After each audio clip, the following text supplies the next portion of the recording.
پھر آپ دیکھیے کہ عموماً جس سے میں نے بات کی کہ یہ خیال ہے کہ شاید عورتوں کے لیے کام نہیں، عورتوں کے لیے بھی دین کا علم حاصل کرنا فرض ہے. رسول اللہ صلی اللہ علیہ وسلم نے فرمایا طلب العلم فریضۃ علی کل مسلم، ہر مسلمان پر علم حاصل کرنا فرض ہے. تو یہ ہر مسلمان میں پھر عورتیں بھی آتی ہیں، مرد بھی آتے ہیں، سبھی آتے ہیں. یعنی آپ کا یہ فرمان جو ہے ہر مسلمان پر لازم ہے، جو بھی مکلف ہے، مرد ہے عورت ہے. اور پھر آپ دیکھیے کہ سب سے بڑا تو نمونہ ہمارے لیے ازواج مطہرات ہیں. ان کو اللہ تعالیٰ نے قرآن مجید کو پڑھنے کی اور سمجھنے کی اور حکمت کو سمجھنے کی ترغیب دی. سورۃ الاحزاب میں آتا ہے وَاذْكُرْنَ مَا يُتْلَى فِي بُيُوتِكُنَّ مِنْ آيَاتِ اللَّهِ وَالْحِكْمَةِ إِنَّ اللَّهَ كَانَ لَطِيفًا خَبِيرًا. ازواج مطہرات سے کتاب ہے، الاحزاب کی 34 آیت ہے. اور تمہارے گھروں میں اللہ کی جن آیات اور دانائی کی باتوں کی تلاوت کی جاتی ہے انہیں یاد کرو. ازواج مطہرات کو حکم دیا جا رہا ہے کہ ان اللہ کی آیات کو یاد کرو، ان کا ذکر کرو، یعنی انہیں سیکھو بھی اور انہیں سکھاؤ بھی. اور ہم جانتے ہیں کہ حضرت عائشہ رضی اللہ تعالی عنہا جو تھی وہ پھر علم میں کتنی ماہر ہو گئی تھی. نبی صلی اللہ علیہ وسلم نے خاص طور پر عورتوں کو تعلیم و تدریس کی ترغیب دی ہے. حضرت شفا بنت عبداللہ کہتی ہیں کہ ایک دفعہ نبی صلی اللہ علیہ وسلم ہمارے پاس تشریف لائے جبکہ میں حضرت حفصہ کے ہاں تھی، آپ کی جو زوجہ محترمہ حضرت حفصہ بنت عمر بن خطاب. تو آپ نے فرمایا یہ دم حفصہ کو بھی سکھا دو جیسے تم نے اسے کتابت سکھائی ہے.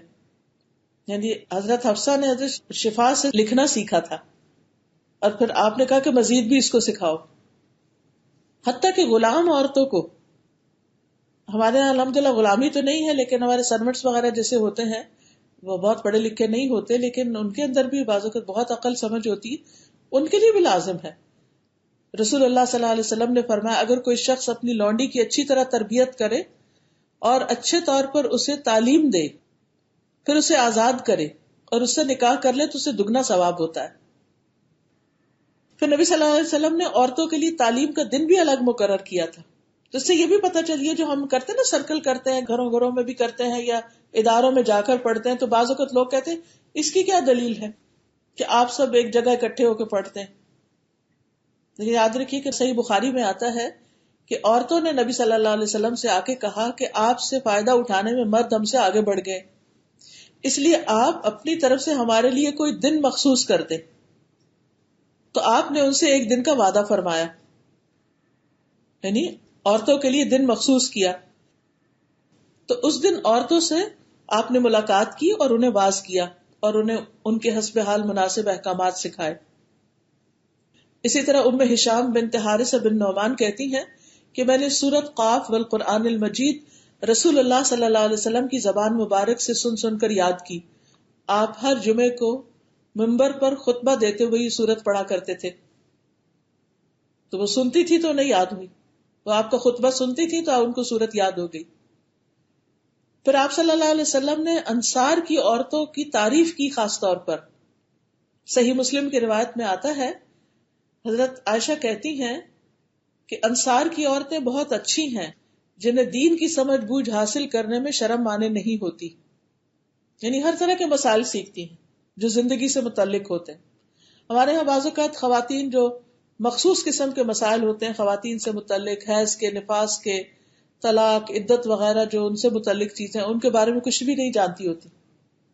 تو یہ چیزیں جو ہماری روزمرہ زندگی سے متعلق ہیں، خصوصاً طہارت کے، آپ دیکھیے یہ سیکھنا کتنا ضروری ہے. کیونکہ اگر کسی عورت کو پیریڈ سے پاک ہونے کا طریقہ ہی نہیں آتا، غسل کا طریقہ نہیں آتا، غسل جنابت نہیں آتا، وضو کا صحیح طریقہ نہیں آتا، تیمم کرنے کا طریقہ نہیں آتا، تو وہ اپنی عبادت، نماز خاص طور پر صحیح طور پہ کیسے ادا کر سکتی. پھر یہ ہے کہ عورتوں کے بھی درجے ہیں، کچھ بنیادی علم حاصل کرتی ہیں، کچھ اس سے بھی زیادہ، اور کچھ دین کے علم میں بہت ماہر بھی ہو سکتی ہیں. ابو موسیٰ کہتے ہیں کہ جب ہم اصحاب رسول پر کسی حدیث میں کبھی کوئی اشکال پیش آیا، ہمیں کوئی مشکل ہوئی، تو ہم نے عائشہ رضی اللہ عنہا سے پوچھا، تو ہم نے ان کے ہاں اس حدیث کے بارے میں معلومات پائیں. یعنی ان کے پاس چلے جاتے تھے تو وہ جانتی ہوتی تھی کہ یہ کس چیز سے متعلق بات ہو رہی ہے. تو وہ علم میں بہت ماہر تھی، بہت گہرا دین کا علم رکھتی تھی. اسی طرح دین کے کام کے لیے اپنا گھر بھی وقف کیا جا سکتا ہے. اپنے گھر میں بھی ایسے سرکل اور خاص طور پر گھر والوں کے ساتھ مل بیٹھ کر انسان دین کی تعلیم حاصل کرے. اپنے بچوں کے ساتھ بیٹھ کر کچھ نہ کچھ حصہ قرآن کا ضرور پڑھیں. محمد ابن عمر کہتے ہیں کہ ایک مرتبہ میں ابن عباس کی خدمت میں جمعہ کے اگلے دن حاضر ہوا تو وہ نبی صلی اللہ علیہ وسلم کی زوجہ میمونہ رضی اللہ تعالی عنہا کے گھر تھے. کہتے ہیں کہ میمونہ رضی اللہ عنہا نے، جو ان کی خالہ تھی، انہوں نے ان کو وصیت کی تھی کہ وہ ان کے فوت ہونے کے بعد ان کے گھر کو تعلیم کا مرکز بنائیں. تو وہ جب جمعہ کی نماز پڑھ لیتے تھے تو وہاں اس حجرے میں جو حضرت میمونہ کا تھا، اس میں وہاں ان کے لیے گدا بچھا دیا جاتا تھا اور وہ وہاں جا کر بیٹھتے اور لوگ ان سے آ کر دین کے بارے میں سوال کرتے اور دین سیکھتے ان سے. تو ہمیں مختلف جگہوں پر، یعنی مسجدیں تو مرکز ہیں ہی، اسی طرح مختلف اداروں میں بھی تعلیم کا انتظام ہوتا ہے. اس طرح گھروں کے اندر بھی ہونا چاہیے، کیونکہ نبی صلی اللہ علیہ وسلم نے فرمایا کہ اپنے گھروں کو قبرستان نہ بناؤ، کیونکہ جس گھر میں قرآن نہیں پڑھا جاتا اس گھر میں کیا زندگی ہے، کیونکہ قرآن ہی زندگی دینے والی کتاب ہے. سورۃ انفال میں اللہ تعالیٰ فرماتے ہیں، یا ایھا الذین آمنوا استجیبوا للہ وللرسول اذا دعاکم لما یحییکم.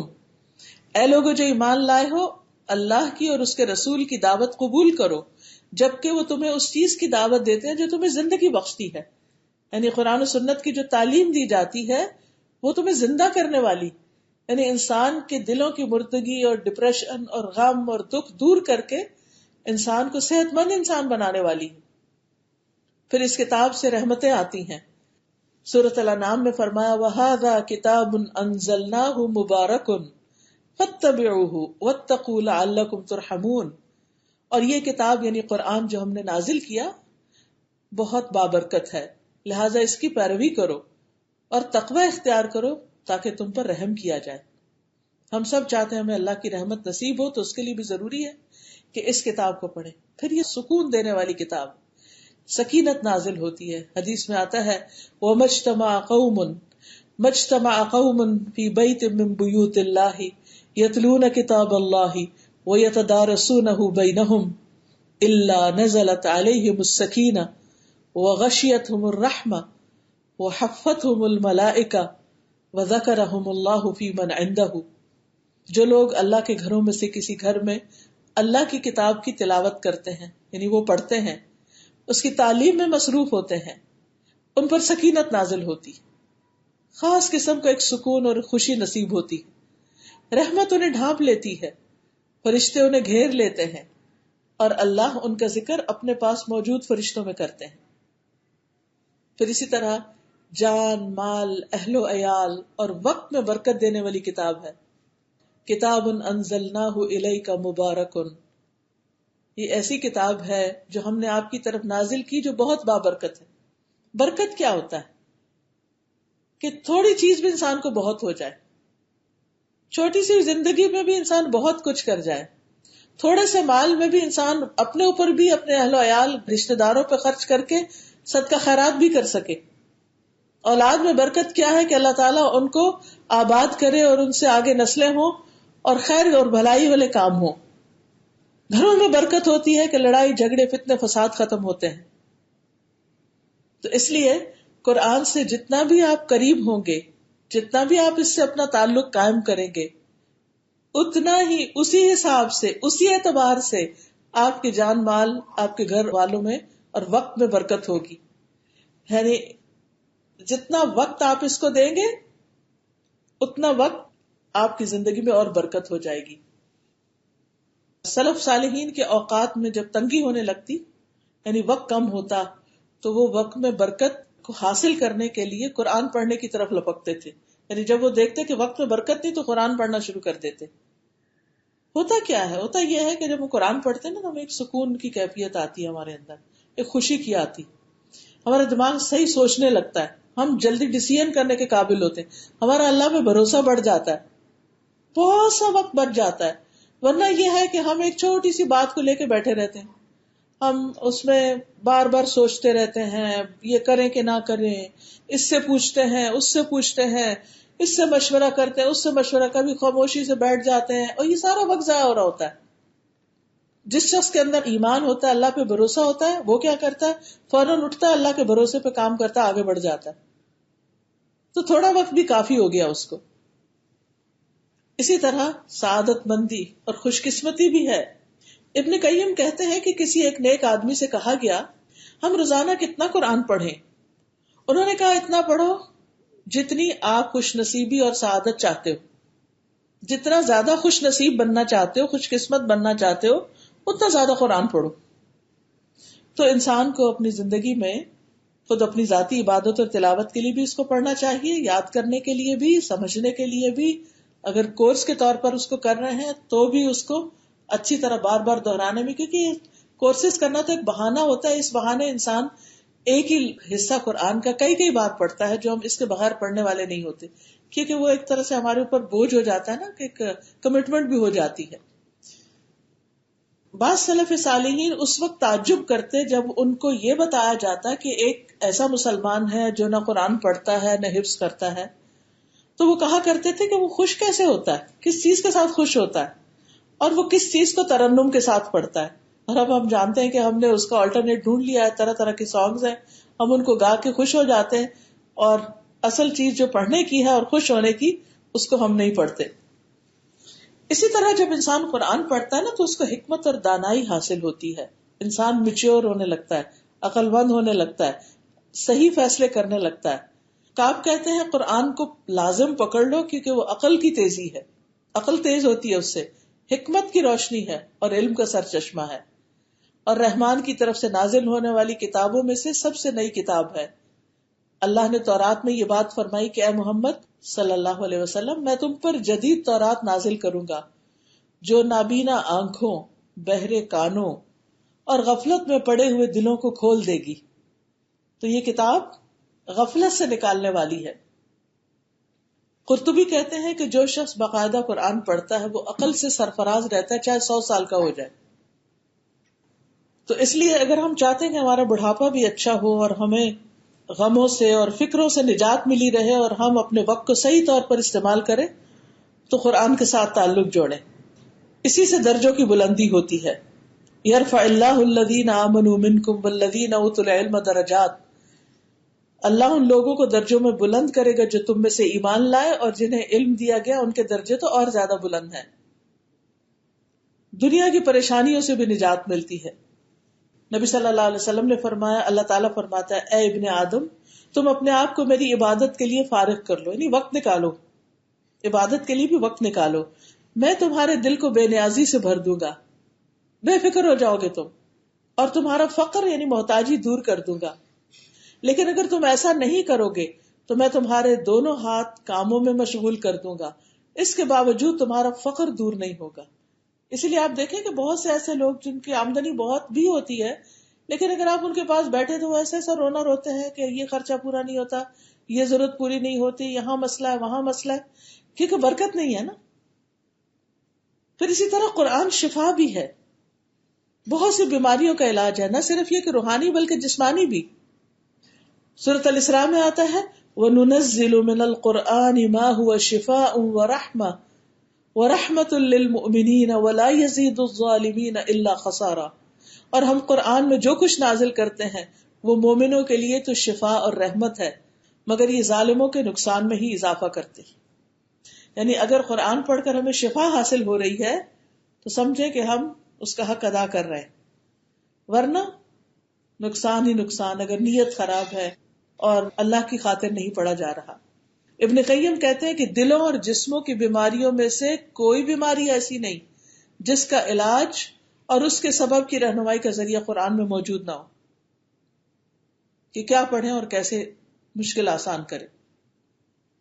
اسی طرح جو ارذل العمر ہوتی ہے اس کی طرف لوٹنے سے بھی انسان بچ جاتا ہے. دنیا اور آخرت میں بے شمار فائدے ہیں اس کتاب کے، اور سب سے زیادہ ہمیں یہ نجات دینے والی کتاب ہے. قرآن کے سیکھنے والے سکھانے والے بہترین لوگ ہیں، اللہ کے خاص لوگ ہیں، اللہ کے چنے ہوئے لوگ ہیں. اس کتاب پر عمل دنیا کی ہر چیز سے بہتر ہے. ہوا خیر مما یجمعون، اس کے ایک ایک حرف پر اجر ہے. اس کا پڑھنا زمین اور آسمان میں تذکروں کا باعث ہے. صاحب قرآن کا اکرام کیا جاتا ہے. رسول اللہ صلی اللہ علیہ وسلم نے فرمایا لوگوں کی امامت وہ کرائے جو ان میں سب سے زیادہ اللہ کی کتاب پڑھنے والا ہو. اگر قرات میں برابر ہو تو جو سب سے زیادہ پھر سنت کا علم رکھتا ہے. اگر اس میں بھی برابر ہو تو جس نے پہلے ہجرت کی ہو. اگر اس میں بھی برابر ہو تو جو زیادہ عمر والا ہو، پھر اس کا حق زیادہ ہے. پھر اسی طرح یہ ہے کہ جو علم حاصل کرنے کے لیے نکلتا ہے ساری مخلوق اس کی بخشش کی دعا کرتی ہے، حتیٰ کہ سمندر کی مچھلیاں بھی اس کے لیے دعائیں کرتی. پھر اسی طرح یاد رکھیے کہ ہم سب نے دنیا سے تو جانا ہی ہے، یہاں تو بیٹھے نہیں رہنا. اور مرنے کے بعد کہاں جاتا ہے انسان؟ کہاں جاتا ہے؟ قبر میں. تو عذاب قبر سے حفاظت کا ذریعہ ہے یہ قرآن. جب آدمی قبر میں دفن کیا جاتا ہے تو ایک فرشتہ سر کی طرف سے عذاب دینے کے لیے آتا ہے، تو تلاوت قرآن اس کو دور کر دیتی. فرشتہ سامنے سے آتا ہے تو صدقہ اس کو دھکیل دیتا ہے. پاؤں کی طرف سے آتا ہے تو مسجد کی طرف پیدل چل کے جانا اس کو دھکیل دیتا ہے. پھر اسی طرح قیامت کے دن یہ قرآن سفارش کرے گا. رسول اللہ صلی اللہ علیہ وسلم نے فرمایا قرآن کی تلاوت کرو، بلا شبہ قیامت کے دن یہ اپنے ساتھیوں کی سفارش لے کر آئے گا. اسی طرح قرآن قیامت کے دن یا انسان کے حق میں گواہی دے گا یا اس کے خلاف گواہی دے گا. اسی طرح یہ ہے کہ قاری قرآن کے لیے عزت کا لباس ہوگا. والدین کے سر پر نور کا تاج پہنایا جائے گا. تو خود سوچئے جو قرآن پڑھ رہا ہو، جو محنت کر رہا ہو، اس کا ریوارڈ کتنا بڑا ہوگا. پھر خصوصاً اگر اس میں مہارت حاصل کر لی جائے، کیونکہ جو قرآن میں ماہر ہوتا ہے وہ ان فرشتوں کے ساتھ ہوگا جو لکھنے والے معزز ہیں، کرام بررہ. لیکن اس کے برعکس جب انسان قرآن سے دور ہوتا ہے تو اس کے نقصانات بھی ہوتے ہیں، اور وہ ہم اپنی زندگیوں میں بعض اوقات دیکھتے بھی ہیں. سب سے پہلی چیز یہ کہ جو رحمان کے ذکر سے غفلت برتتا ہے شیطان اس پہ مسلط ہو جاتا ہے. اور شیطان تو خوب فساد ڈلواتا ہے، پھر گھروں میں بھی اور دوستوں میں بھی اور رشتہ داروں میں بھی، حتیٰ کہ ماں باپ اور بچوں کے بیچ میں بھی. تو اس لیے ضروری ہے کہ ہم اپنے فائدے کے لیے قرآن کی طرف آئیں. پھر اسی طرح زندگی تنگ ہونے لگتی ہے. سورۃ طٰہٰ میں آتا ہے اور جس نے میری نصیحت سے منہ موڑا بے شک اس کے لیے تنگ زندگی ہے اور ہم اسے قیامت کے دن اندھا کر کے اٹھائیں گے. وہ کہے گا میرے رب تو نے مجھے اندھا کر کے کیوں اٹھایا حالانکہ میں تو دیکھنے والا تھا. وہ فرمائے گا اسی طرح تیرے پاس ہماری آیات آئیں تو انہیں بھول گیا، اسی طرح آج تو بھلایا جائے گا. پھر ہر طرح کی خیر سے محرومی ہو جاتی ہے. حدیث میں آتا ہے من یرد اللہ بہ خیرا یفقہہ فی الدین، جس کے ساتھ اللہ بھلائی کا ارادہ کرتا ہے اس کو دین کی سمجھ دیتا ہے. تو پھر جو یعنی کہ اس کے الٹ کام کرتا ہے تو وہ تو پھر اس بھلائی کو نہیں پا سکتا، اس تک نہیں پہنچ سکتا. پھر اسی طرح قرآن کا چھوڑنا باعث حسرت ہے. آپ نے فرمایا قرآن کریم سیکھو کیونکہ یہ قیامت کے دن اپنے پڑھنے والوں کے لیے سفارش کرے گا. 2 روشن صورتیں البقرہ اور آل عمران سیکھو. یہ دونوں صورتیں قیامت کے دن صائبانوں کی شکل یا پرندوں کی 2 صف بستہ ٹولیوں کی شکل میں آئیں گی اور اپنے پڑھنے والوں کا دفاع کریں گی. پھر فرمایا سورۃ البقرہ کو سیکھو کیونکہ اس کا حاصل کرنا برکت اور چھوڑنا حسرت ہے اور جادوگر اس کی طاقت نہیں رکھتے. اسی طرح اگر انسان قرآن چھوڑ دیتا ہے اور برے دوستوں میں ملتا جلتا ہے تو اس کے اوپر برے ساتھی مسلط ہو جاتے ہیں اور وہ اس کو سیدھے رستے سے روکتے ہیں. اسی طرح منافق لوگ بھی اس لیے منافقت اختیار کرتے ہیں کہ وہ دین کی سمجھ نہیں رکھتے. پھر آخرت کے اعتبار سے بہت ضروری ہے کہ انسان جو بھی قرآن میں سے پڑھے اس کو پڑھ کر کسی تکبر کا شکار نہ ہو، اپنے آپ کو دوسروں سے بہتر نہ سمجھنے لگے. اگر یہ خیال آئے بھی تو کہ اللہ کو زیادہ پتا ہے، ہمیں اتنا نہیں پتا. پھر آپ دیکھیے کہ جو شخص قرآن یاد کر کے یا پڑھ کے پھر سمجھ کے بھلا دیتا ہے اس کو، تو اس کی بھی بڑی شامت آئے گی. حدیث میں آتا ہے کہ معراج کے موقع پر جب آپ گئے تھے تو آپ کو مختلف چیزیں دکھائی گئی. تو ایک شخص دکھایا گیا جس کا سر پتھر سے کچلا جا رہا ہے، اور وہ کون تھا؟ جو قرآن سے غافل ہو گیا تھا اور فرض نماز پڑھے بغیر سو جایا کرتا تھا. پھر اسی طرح ایسے لوگوں کے خلاف پیغمبر گواہی دیں گے جنہوں نے اس کتاب کو چھوڑ دیا. وقال الرسول یا رب ان قومی ھذا اتخذوا اتخذوا هذا القرآن مہجورا، اور رسول کہے گا اے میرے رب بے شک میری قوم نے اس حصے کو یعنی اس قرآن کو چھوڑ دیا تھا، یعنی جو قرآن کی ذمہ داری تھی ان پر، انہوں نے اس کو ترک کر دیا. تو اللہ تعالیٰ سے دعا ہے کہ وہ ہمیں علم زیادہ دے، رب زدنی علما، اور علم نافع بھی عطا ہو، اللہ کی بخشش حاصل ہو. اللہم انی اسألک علما نافعا واعوذ بک من علم لا ينفع. پھر اسی طرح بچوں کو بھی سکھانے کی کوشش کرنی چاہیے، کیونکہ اپنے گھر کے اندر ایک کارنر بنائے، ایک جگہ بنائے، ایک ٹائم رکھے کہ جب پہ سب کے سب اس میں جمع ہو جائیں اور پھر ان کو سکھایا جائے. نبی صلی اللہ علیہ وسلم نے خاص طور پر ابن عباس کے لیے جو آپ کے چچا کے بیٹے تھے ان کے لیے دعا کی، اللہم علمہ الکتاب، اے اللہ اسے کتاب کا علم عطا کر. ایک اور جگہ پر آتا ہے اللہم فقہہ فی الدین وعلمہ التأویل، اے اللہ اسے دین کی سمجھ عطا کر اور اسے کتاب کی تعویل اور تفسیر سمجھا، یعنی قرآن مجید کی مزید وضاحت. اور آخر میں یہ کہوں گی کہ ہم سب کو یہ دعا کرنی چاہیے کہ اللہ سبحانہ وتعالی ہمارے اس علم کو، اس قرآن کو ہمارے سینے کی بہار بنا دے. یہ دعا سب کو آتی ہوگی کہ نہیں آتی؟ اللہم انی عبدک وابن عبدک وابن امتک ناصیتی بیدک ماض فی حکمک عدل فی قضاؤک اسألک بکل اسم هو لک سمیت به نفسک او علمتہ احدا من خلقک او استأثرت به فی علم الغیب عندک ان تجعل القرآن ربیع قلبی ونور صدری وجلاء حزنی وذہاب ہمی وغمی. بہت ہی خوبصورت دعا ہے. اے اللہ میں تیرا بندہ ہوں، تیرے بندے کا بیٹا اور تیری باندھی کا بیٹا ہوں، میری پیشانی تیرے ہاتھ میں ہے، میری ذات پر تیرا حکم ہی چلتا ہے، میری ذات کے متعلق تیرا فیصلہ عدل و انصاف والا ہے. میں تجھے ہر اس نام کا واسطہ دے کر کہتا ہوں جو تو نے اپنے لیے رکھا یا اپنی مخلوق میں سے کسی کو سکھایا یا اپنی کتاب میں اسے نازل فرمایا یا اپنے پاس علم غیب میں رکھا. تو کیا کر، تو قرآن کو میرے دل کی بہار، سینے کا نور، غم میں روشنی اور پریشانی سے دوری کا ذریعہ بنا دے. اس کے کارڈز بھی ملتے ہیں، اگر آپ اپنے قرآن مجید میں رکھ لیں تو روز جب قرآن مجید پڑھے تو اس وقت یہ دعا مانگے تاکہ یہ کتاب آپ کے لیے خوشیوں کا باعث بنے. اس کے ساتھ ہی میں اپنی بات ختم کرتی ہوں. اگر آپ کو کچھ کہنا ہے، کوئی سوال ہو یا کچھ، تو آپ پوچھ سکتے ہیں. کوئی چیز سمجھ نہ آئی ہو، خاص طور پر نئے لوگوں کو موقع دوں گی پہلے کہ اگر کوئی چیز ان کو سمجھ نہیں آئی تو وہ ہم مجھ سے پوچھ سکتے.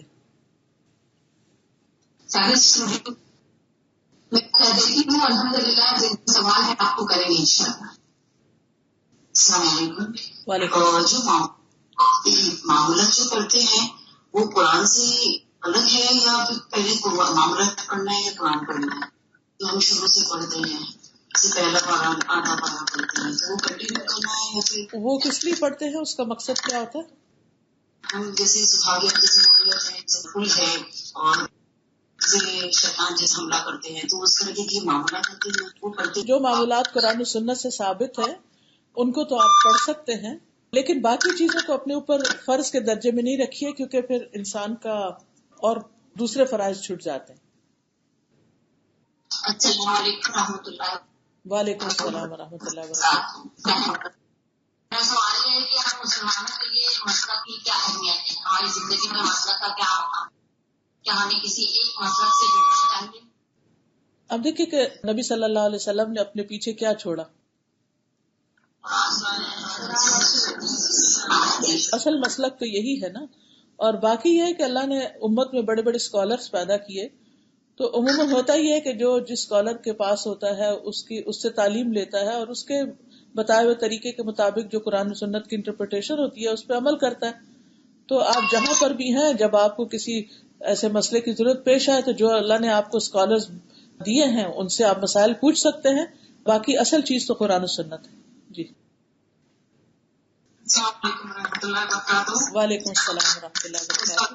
آپ سے بات کری تھی، اس کی والدہ کی طبیعت بہت خراب ہے، اس کے لیے آپ دعا کریں. ایک چیز میں آپ سب کو بتانا چاہتی ہوں، ہو سکتا ہے کوئی اور بھی آپ سے کہے، یعنی اور بھی مجھ سے کہے، انشاءاللہ سبھی کے لیے دعا کروں گی. لیکن ایک بات یاد رکھیے کہ جو شخص خیر کی بات سیکھتا اور سکھاتا ہے اس کے لیے ساری مخلوق دعائیں کرتی ہے، حتیٰ کہ زمین کی چیونٹیاں، سمندر کی مچھلیاں، یہ بھی ان کے لیے دعا کرتی ہیں، فرشتے ان کے لیے دعا کرتے ہیں. اس کام سے جڑ جائیے، ہر چیز آپ کے لیے دعائیں کرنے لگے گی. پھر آپ کو کسی کو کہنا بھی نہیں پڑے گا کہ آپ ہمارے لیے دعا کریں، کیونکہ آپ نے وہ کام شروع کر دیا جو دعائیں ہی دعائیں لینے کا ہے انشاءاللہ. السلام علیکم. وعلیکم السلام. ابھی ایک بہن نے بتایا کہ کوئی آرکیٹیکٹ ہے، کوئی ڈاکٹر ہے، کوئی پروفیسر ہے، انہوں نے اپنا پروفیشن سب چھوڑ دیا، اب دین میں لگ گئی ہیں. ہم کو تو دین دنیا دور ساتھ لے کے چلنا ہے. جی بالکل. اصل میں شاید بعض اوقات ایک بات کو ایکسپریس کرنے میں فرق ہو جاتا ہے. ہمیں دین بالکل یہ نہیں کہتا کہ آپ اپنا پروفیشن چھوڑ دیں. اگر سب ڈاکٹر کام چھوڑ دیں گے تو بیماروں کو کون دیکھے گا؟ اور اگر باقی سب لوگ اپنا ان کا مطلب یہ ہے کہ وہ ان چیزوں میں بھی دلچسپی لینے لگ گئے ہیں، باقی تعلیم مکمل کر کے یہ چیز بھی پڑھ رہے ہیں. بہت سے ایسے لوگوں کو میں جانتی ہوں کہ جو اپنا جاب بھی کرتے ہیں اور اس کے ساتھ اپنے اللہ کی کتاب کو پڑھنے کا بھی ٹائم نکالتے ہیں، بلکہ وہ اپنی جابز میں پہلے سے بہتر کام کرتے ہیں، خوشی کے ساتھ، سہولت کے ساتھ، کیونکہ قرآن پڑھ کر دل میں بھی ایک حوصلہ آتا ہے، ایک امید آتی ہے، غم دور ہوتے ہیں اور انسان خوشی سے دوسروں کی مدد کرتا ہے. تو میں کبھی بھی کسی کو ریکمینڈ نہیں کرتی کہ وہ سب چھوڑ کے صرف اس میں لگ جائے. جو جہاں پر ہے اللہ نے جس کو جو موقع دیا انسانوں کی خدمت کا وہ بھی کرے، لیکن صرف اس میں نہ لگا رہے، اس کتاب کا بھی حق سمجھے. جزاک اللہ. I think you know she means that what you are saying. جزاک اللہ. وہی آپ. السلام علیکم ورحمۃ اللہ وبرکاتہ. وعلیکم السلام ورحمۃ اللہ. دینی علوم کے سیکھنے میں یعنی قرآن کے تعلق سے میں دریافت کر رہی تھی کہ پہلے حفظ کو اولویت دی جائے یا ہماری سیکھنے پر زیادہ زور. دیکھیے ہر ایک کے اپنے اپنے حالات ہوتے ہیں. جب بچے چھوٹے ہوتے ہیں ان کے لیے حفظ کرنا آسان ہوتا ہے، پھر ذرا بڑے ہوتے ہیں تو ان کے لیے سمجھنا آسان ہوتا ہے. لیکن جب آپ بڑے ہو جائیں تو پھر آپ حفظ سے شروع کریں گے تو سمجھیں گے کب. تو آپ دونوں چیزیں ساتھ ساتھ بھی کر سکتے ہیں، یا اگر ایک آیت لے لیں، اس کو حفظ بھی کر لیں، اس کا ترجمہ بھی یاد کر لیں، اس کا معنی بھی سمجھ لیں، تو تھوڑا تھوڑا کر کے چلتے رہیں تو یہ طریقہ بھی ہو سکتا ہے. ہر ایک کے حالات فرق ہیں، اپرچونٹیز فرق ہیں. جس کو جو موقع ملے اس کے مطابق وہ کام کر لے، جس کی جو صلاحیت ہو. کچھ لوگ لرننگ بائی ہارٹ یعنی رٹ کے چیز یاد کرنے میں ان کو آسانی ہوتی ہے، کچھ لوگ جتنا بھی کوشش کر لیں ان کے لیے مشکل ہوتی. تو اپنی صلاحیت کو بھی دیکھیے، اپنے ذمہ داریوں کو بھی دیکھیے کہ آپ کے اوپر کیا کیا ذمہ داریاں. اگر بچے چھوٹے ہیں اور آپ ان کو چھوڑ کے خود کام میں خود حفظ میں لگ جائیں گے تو پھر ان کی تربیت کیسے ہوگی. لیکن اس کا یہ مطلب نہیں کہ بچوں کی ماں کو کچھ حفظ نہیں کرنا چاہیے، تھوڑا تھوڑا حفظ کریں. ابھی ہم نے کینیڈا میں فرسٹ جز کو حفظ کرانا شروع کیا ہے اپنی سنڈے کی کلاس میں حدیث کے ساتھ، اور 2-3 آیتیں ہم ان کو دیتے ہیں. تو وہ ایک اسکول ٹیچر ہیں، وہ سارا ہفتہ تو کام کرتی ہیں، تو ویکینڈ پہ آتی ہیں ہمارے پاس پڑھنے کے لیے. تو کہنے لگی میں نے پہلے سوچا کہ کام بھی ہے اور یہ پڑھائی بھی اور پھر حفظ بھی گھر جا کے کرو تو یہ تو بہت مشکل کام ہے. کہنے لگی کہ لیکن اس کا فائدہ یہ ہو کہ جب میں اپنے بچوں کے بیچ میں بیٹھ کر اپنا سبق اونچا اونچا پڑھتی ہوں تو ان کو بھی بہت اچھا لگتا ہے. اور میں نے جب یہ کہا کہ میرے لیے مشکل ہو رہا ہے میں اب نہیں جاؤں گی، کہنے لگے نہیں آپ بھی پڑھیے، آپ بھی سیکھیے. تو ان کو بھی شوق آ گیا، بچوں کو بھی سیکھنے کا شوق آیا کہ ہم بھی قرآن یاد کریں. تو بہت سی چیزیں جب آپ کر رہے ہوتے ہیں تو اس کا اثر جو ہے وہ آپ کی اپنی ذات کے لیے فائدہ تو ہوتا ہی ہے، آپ کے آس پاس کے لوگوں کے لیے بہت فائدے کی چیز ہوتی ہے. تو جو بچوں والی بھی ہیں، ایک آیت کو اگر آپ 2 دن میں یاد کریں، 3 دن میں کریں، کرتے رہیں تاکہ نمازیں بہتر ہوں. جتنا زیادہ آپ کو حفظ ہوگا آپ نماز میں زیادہ پڑھ سکیں گے. اور حفظ کرنے کا مطلب یہ نہیں ہوتا کہ سارا ہی حفظ کریں، جو توفیق ہو اتنا ہی کر لیں. ایک کوشچن. السلام علیکم استاذہ، میرا کوئی سوال نہیں ہے لیکن ہم آپ سے یہ کہنا چاہتے ہیں کہ یہاں پر جو عورتیں بیٹھی ہیں وہ 400-500 کلومیٹر دور سے صرف آپ کو آدھا پونا گھنٹہ دیکھنے کے لیے آئی ہیں، اور آپ کی آڈیوز کی وجہ سے یہاں ممبئی انڈیا میں اور اس کے آس پاس کی جگہوں میں الحمدللہ ہزاروں گھروں میں قرآن ایک الگ طریقے سے انٹروڈیوس ہوا ہے. اور میں آپ سے صرف اتنا ہی کہنا چاہتی ہوں جزاک اللہ خیرا کثیرا. بارک اللہ فیکم. اللہ تعالیٰ آپ سب کو بہترین جزا دے. آپ آج آئے اللہ کی محبت میں، ہم سب اکٹھے ہوئے، اللہ تعالیٰ اس کو قبول فرمائے. السلام علیکم. میرا ہے کہ کیا کے بارے میں جو لوگ آج کل بتا رہے ہیں مریضوں کو پڑھنا اور سننا، اس کو اتنا لازم کر دیا کہ بس صبح شام اسی کو لگائے سنتے، تو اس کی کیا حقیقت ہے؟ مطلب روز سننا زیادہ ہے یا قرآن کو ترتیل سے پڑھنا زیادہ مریضوں کے لیے؟ اس میں آپ دیکھیے کہ کچھ مریض ہوتے ہیں جو خود پڑھ پاتے ہیں، کچھ مریض ایسے ہوتے ہیں جو خود نہیں پڑھ سکتے، ان کے اوپر ایسی بیماری یا تکلیف ہوتی ہے. جو خود پڑھ سکتے ہیں وہ پڑھیں تو زیادہ بہتر ہے، اور جو مریض پڑھ نہیں پاتے کسی بھی وجہ سے تو وہ سن لیں، لیکن یہ ہے کہ ہر چیز اپنے اعتدال میں ہی ہو. ہر وقت کی ضرورت ہر ایک کی نہیں ہوتی، لیکن کچھ بیماریاں بہت شدید ہوتی ہیں، اس میں تھوڑا زیادہ ڈوز دینی پڑتی. السلام علیکم. میرا آپ سے ایک کوشچن ہے کہ فرام یور پرسنل ایکسپیرینس جب ہم لوگوں کو قرآن کی کلاس میں بلاتے ہیں تو سر سے کافی اپوزیشن ملتا ہے، اینڈ عورتیں اتنے مطلب ریڈیلی کسی اور چیز کے لیے بلاؤ بڑے خوشی خوشی اڑ کے آ جائیں گے، قرآن کے لیے بلاؤ اللہ سے بلانا اس پر اتنے آسانی سے نہیں آتے. تو جب ہم یہ کلاسز کرتے ہیں تو آف کورس ہم اللہ کی رضامندی کے لیے کرتے ہیں، اور ہم دل میں یہ جانتے ہیں کہ کلاس میں وہی آئے گا جس کو اللہ سبحانہ تعالیٰ نے ہدایت دی. لیکن کبھی کبھی جو کم لوگ آتے ہیں تھوڑا سا مطلب دل میں تھوڑی سی یہ ہو جاتی ہے. تو how do we keep our spirit high, like you don't go down that because people have not come. How did you tackle that? You must have faced it a لاٹ.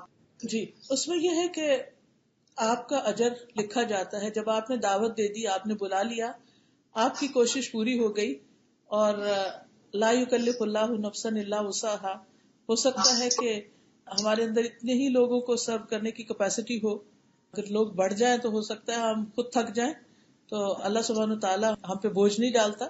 دوسری بات یہ ہے کہ لوگوں سے ضرور پوچھنا چاہیے کہ ان کے لیے آنا کیوں مشکل ہے. بعض اوقات ان کے ٹائمنگز ایسے ہوتے ہیں، بعض اوقات کوئی صحت کا مسئلہ ہو سکتا ہے یا کوئی اور اس طرح کی مشکل، تو ان کی اس وجہ کو معلوم کر کے. آج میں کسی جگہ پر تھی، صبح میں میرا ایک پروگرام تھا، تو اس میں نے پوچھا کہ یہاں اور کیا کیا، کسی مسجد میں تھا، میں نے کہا اور کون سی کلاسز ہوتی، تو بتایا نیو مسلمس کی ہوتی ہیں. تو میں نے کہا کہ اس میں کتنے لوگ آتے ہیں، تو بتایا کہ اتنے، کچھ کم ہی تھے. میں نے کہا کیا وجہ ہے، آپ وجہ معلوم کریں کہ کم کیوں آتے ہیں. تو انہوں نے کہا کیونکہ وہ سیٹرڈے کا دن ہے تو سیٹرڈے وہ نہیں آ سکتے، اگر فرائیڈے کو ہم کریں تو بہت لوگ آئیں گے. وہ کسی اور جگہ کا بتا رہی تھی کہ پورا ہال بھرا ہوتا ہے فرائیڈے کے دن. تو میں نے کہا کہ ہمیں لوگوں کی ضرورت اور نفسیات کو سامنے رکھ کے پروگرام ترتیب دینے چاہیے. اگر لوگوں کو فرائیڈے آنے میں آسانی ہے تو ہم صرف اپنی آسانی نہ دیکھیں کہ میری تو چھٹی ہے میں کیسے جاؤں. ہمیں تھوڑی تکلیف کر لینی چاہیے اور لوگوں کی آسانی کے مطابق چلنا چاہیے. تو وجہ معلوم کریں اور دعا بھی کریں اللہ تعالیٰ سے، اور ساری کوششیں کرنے کے باوجود بھی اگر لوگ نہ آئے تو آپ کا فریضہ پورا ہو گیا اور آپ کو نیت کا اجر ضرور ملے گا انشاءاللہ. السلام علیکم. وعلیکم السلام. جی میرا سوال یہ ہے کہ جب ہم تلاوت کرتے ہیں تو ہمارا مقصد جو بالکل درست نہیں ہوتا ہے. بچپن میں بس ایسے ہی سیکھ لیا کہ مقصد ایسے کوشش کرتے ہیں تو چاہ کر بھی وہ مقصد نکل نہیں پاتا، تو کیا اتنا ہی تلاوت کا اتنا ہی ثواب ہم کو ملے گا؟ وہ حدیث میں آتا ہے نا کہ جو شخص قرآن پڑھتا ہے اور اٹک اٹک کر پڑھتا ہے اس کے لیے دگنا اجر. تو انشاءاللہ آپ کوشش جاری رکھیے اور آپ کی اس کوشش پر آپ کو دگنا اجر ملے گا. السلام علیکم. وعلیکم السلام. آپ کی ٹیچر ٹریننگ کی کلاسز ہمارے یہاں کمپلیٹ ہو چکی ہیں، تو میرا آج ایک سوال ہے. بہت دن سے تمنا کی فیس ٹو فیس آپ سے بات ہو سکے. الحمدللہ قابل مبارکباد ہیں جو لوگ جنہوں نے آج یہ وقت مہیا کیا گیا. میں چاہتی ہوں کہ آپ جب دین اور قرآن چلتی ہیں تو لاسٹ میں ایک بچیوں کے لیے نصیحت کا بھی ایک سلسلہ شروع کیجیے، کیونکہ میں معاشرے میں رہتی ہوں تو آج کل جو یہاں پہ موجود ہے ینگ بچیاں بہت زیادہ تعداد میں آئی ہیں اور حجاب اور قرآن پہ زیادہ عمل کر رہی ہیں، مگر طلاق کا سلسلہ اور شادیوں میں اڑچنیں آ رہی ہیں. تو میں یہ آپ سے درخواست کروں گی کہ قرآن اور حدیث کے بعد ایک نصیحت ضرور کیا کیجیے تاکہ یہ ہمارا قرآن اور عمل کرنے کے بعد زندگیاں بھی درست ہو جائیں. بالکل صحیح فرمایا آپ نے. یہ بہت ہی الارمنگ بات ہے اور بہت تکلیف دہ بات ہے کہ بعض اوقات ہم پڑھ کر بھی سمجھ کر بھی، بلکہ جب سے تعلیم کا زیادہ رجحان ہوا لڑکیوں کے اندر، گھروں میں زیادہ پھوٹ پڑنے لگ گئی ہے، صرف دینی تعلیم نہیں دنیا کی تعلیم بھی. تو تعلیم تو انسان کو مہذب بناتی ہے اور صبر اور تحمل دیتی ہے. تو ہم سب کو اس کی کوشش کرنی چاہیے کہ قرآن پڑھنے کے بعد ہم اپنے گھر والوں کے ساتھ پہلے سے بھی زیادہ اچھا سلوک کریں اور اپنے گھروں کو بنائیں اور صبر اور تحمل کے ساتھ چلیں. باقی مشکلات تو ہر ایک کی زندگی میں آتی ہی ہیں، کسی نہ کسی شکل سے، کیونکہ تعلق کوئی بھی ایک طرف سے نہیں ہوتا، دو طرفہ ہوتا ہے. بعض اوقات یہ ہے کہ لڑکی برداشت بھی کرتی ہے تو دوسری طرف سے مشکل ہو جاتی ہے. تو سب کو ہی مل جل کے اس سسٹم کو صحیح کرنے کی ضرورت ہے. السلام علیکم. وعلیکم السلام. کچھ سال سے آپ کا قرآن کا راز سنتی ہوں اور ایسے ہی پردے میں ہی آپ کی اسٹوڈنٹ ہوں اور آپ میری استاذہ ہیں الحمدللہ. اس دوران جب بھی میں آپ کی کوئی آڈیو سنتی ہوں تو آپ اپنی طالبات کو کہتی ہیں قلب متوجہ الی اللہ، اور دوسرا آپ کا جملہ ہوتا ہے کہ بلغوا انی ولو آیا. یہ دونوں کی باتیں مجھے بہت اندر تک داخل ہوتی ہیں. تو میں آج آپ سے پوچھنا چاہتی ہوں کہ یہ جو قلب متوجہ الی اللہ، اس کا واقعی میں مطلب کیا ہونا چاہیے؟ اس کا مطلب یہ ہے کہ ہم جو کچھ کریں بس اللہ کی خاطر کریں، دکھاوے کے لیے نہیں کریں، لوگوں سے تعریف چاہنے کے لیے نہیں کریں. جب ہم نیکی کر رہے ہوں تو ہمارا دل اللہ کی طرف ہو، دل میں اللہ کی یاد ہو. اور پھر یہ کہ لوگوں کو بتائیں تو چاہے تھوڑا سا ہی بتائیں، شیئر ضرور کریں. جو دولت اللہ نے ہمیں دی ہے اسے آگے شیئر کریں. السلام علیکم. السلام علیکم. ایک سوال کر سکتے ہیں؟ جی کریں. الحمدللہ جب ہم کرتے ہیں بچوں کو قرآن پڑھتے ہیں، سیکھتے سکھاتے ہیں، تفسیر سکھاتے ہیں، جب ریگولر پڑھتے قرآن تو اس میں جیسے کہ حیض کا معاملات آتی ہے یا طلاق یا ایسے معاملات آتی ہے، وہ لڑکے رہتے ہیں ان کو کیسے سمجھائے ہم؟ کیا ان کو ڈیٹیل بتائیں یا اوپر سے لے جائیں یا وہ آئے چھوڑ دیں؟ نہیں چھوڑے نہیں. آپ دیکھیں کہ جو لڑکے میڈیکل پڑھتے ہیں یا اور کتابیں پڑھتے ہیں اس میں بھی ایسی چیزیں آتی ہیں. ان کے 6ٹی 7ویں جماعت سے ریپروڈکٹیو سسٹم پڑھائے جانے لگتے ہیں، تو ان کی ٹیچر سے پوچھیں وہ کیسے پڑھاتی ہیں. اچھے طریقے سے مناسب بتا دیں چیزیں، جو بہت نیچرل انداز اختیار کر کے ان ضروری چیزیں بتا دیں. آپ کے لیے بھی بہت اللہ تعالیٰ آپ لوگوں کو جزائے خیر دے کہ آپ لوگوں نے ارینجمنٹ کیا اور سب کو بلایا اور مجھے موقع دیا. اور میں اس موقع پر سسٹر ہاجرہ کا بھی بہت شکریہ ادا کروں گی کیونکہ وہ مجھے پش کرتی نہیں کیونکہ اور کچھ کمٹمنٹس تھی تو ذرا مشکل لگ رہا تھا. لیکن الحمدللہ اللہ کا احسان ہے کہ اللہ نے توفیق دی. اللہ تعالیٰ قبول کرے. آپ سب کے لیے صحت، زندگی، برکت کی دعائیں. اللہ تعالیٰ ہم سب کو اپنی رحمت سے ڈھانپے، دنیا اور آخرت کی بھلائیاں نصیب کرے، اور جب ہم اس سے ملاقات کریں تو وہ ہم سے راضی ہو جائے. جزاکم اللہ خیرا. السلام علیکم ورحمۃ اللہ وبرکاتہ. وعلیکم السلام ورحمۃ اللہ وبرکاتہ.